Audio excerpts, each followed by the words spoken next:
नमस्कार दोस्तों, मैं हूं रेलवे पॉइंट्समैन अंकुश। दोस्तों, अगर आप भी रेलवे के किसी भी एग्जाम की तैयारी कर रहे हैं तो आप सभी अभी एक चीज सुन रहे होंगे कि एनसीईआरटी ने साइंस के सिलेबस में बहुत बड़ा बदलाव किया है, जिसमें कुछ टॉपिक्स को हटा दिया गया है और कुछ नए टॉपिक्स को जोड़ दिया गया है। तो अगर आप सोच रहे हैं कि आप पुराने वाले सिलेबस को पढ़कर साइंस में अच्छा स्कोर कर पाएंगे तो फिर थोड़ा अलर्ट हो जाइए, क्योंकि एनसीईआरटी ने साइंस का सिलेबस और अपनी बुक दोनों पूरी तरह से बदल दिए हैं। हैरानी की बात तो यह है कि कुछ ऐसे चैप्टर्स भी उन्होंने हटा दिए हैं जिससे पिछले कुछ एग्जाम्स में एएलपी ग्रुप डी टेक्नीशियन या हर रेलवे के एग्जाम्स में साइंस से बहुत ज्यादा क्वेश्चंस पूछे जाते थे, और कुछ ऐसे टॉपिक्स ऐड कर दिए हैं जिनको पढ़ने में स्टूडेंट को बहुत ज्यादा मुश्किल होती है।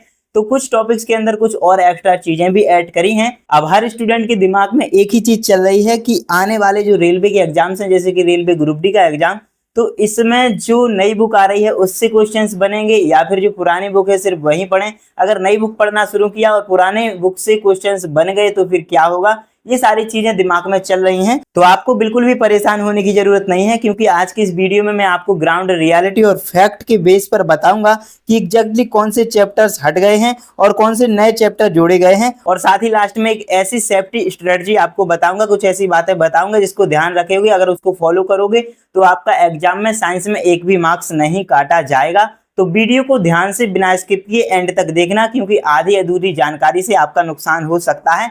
तो चलिए शुरू करते हैं, लेकिन उससे पहले अगर चैनल को सब्सक्राइब नहीं किया है तो सब्सक्राइब जरूर कर लेना और साथ ही बेल आइकन प्रेस कर लेना, जिससे कि आने वाले इंपोर्टेंट नोटिफिकेशन आपको मिलते रहें।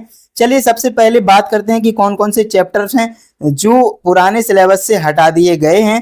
तो देखो, जो बेसिक सबसे बड़ा जो बदलाव आया है वो तो हमारी बुक में ही आया है। जो पुरानी बुक का नाम था उसका नाम था साइंस, लिखा होता था उस पर, लेकिन नई जो बुक आई है उसमें एक्सप्लोरेशन नाम दिया गया है। तो पहली जो बुक का नाम था उस पर साइंस लिखा रहता था, लेकिन नई साइंस की जो बुक है उसमें एक्सप्लोरेशन नाम उसका रख दिया गया है।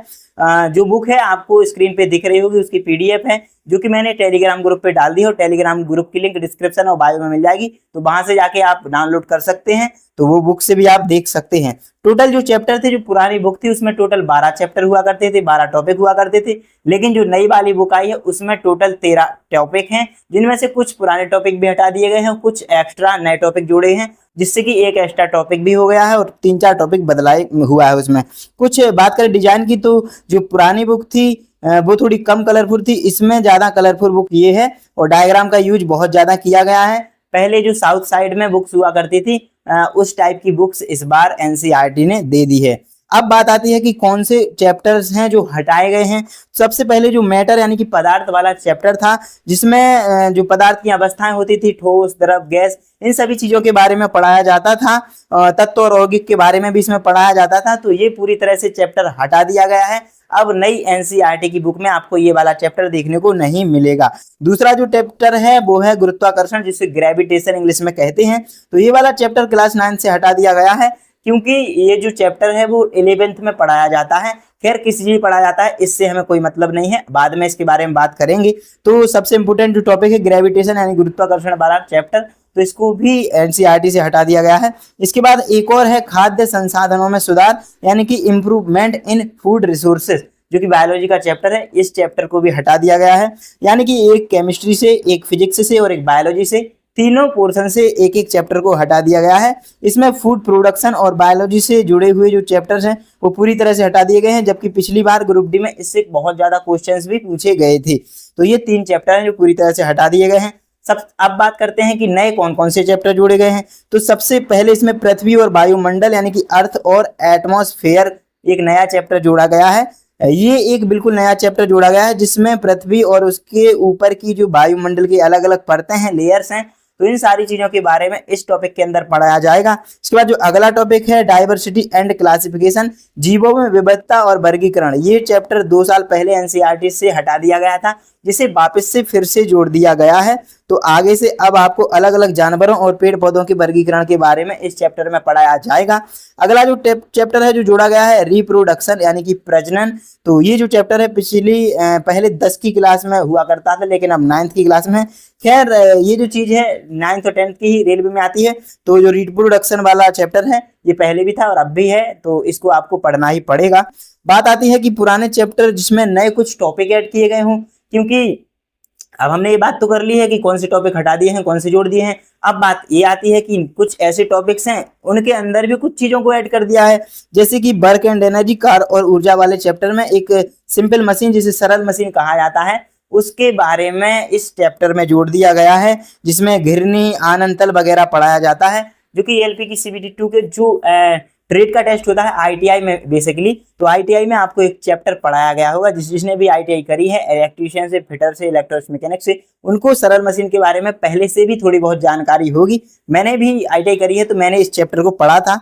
इसके बाद is matter around us pure, क्या हमारे आसपास के पदार्थ शुद्ध हैं, एक ये वाला चैप्टर ऐड किया गया है। इस चैप्टर का नाम बदलकर exploring mixture and their separation, ये चैप्टर का नाम रख दिया गया है। इस चैप्टर में मिक्सचर को अलग अलग करने की विधियां वापस जोड़ दी गई हैं, जैसे कि डिजिटलाइजेशन यानी कि आसवन की विधि है, जो अपकेंद्रण विधि है, और क्रोमोटोग्राफी है, जो ये चीजें इसमें ऐड कर दी गई हैं। अगला जो चैप्टर है टिश्यू यानी कि ऊतक, इसका नाम बदल दिया गया है, इसमें कोई वैसे चेंज नहीं किया है लेकिन इसका नाम बदल दिया गया है, टिश्यू इन एक्शन इसका नाम कर दिया है। इसमें सबसे बड़ा बदलाव यह है कि जो कंकाल तंत्र हुआ करता था इसमें कंकाल तंत्र को जोड़ दिया गया है, पिछली बार कंकाल तंत्र इसमें नहीं पढ़ाया जाता था। इसके अलावा दो और चैप्टर हैं जिनके सिर्फ नाम ही बदले गए हैं, एक तो सेल वाला चैप्टर है और एक मोशन वाला चैप्टर है, और इसमें कोई अलग से कोई बदलाव नहीं किया गया है। तो ये टोटल बदलाव थे। तो आपने बदलाव तो देख लिए होंगे, अब आपकी जो कंफ्यूजन है कि अब पढ़ना क्या है तो उसके बारे में बात कर लेते हैं।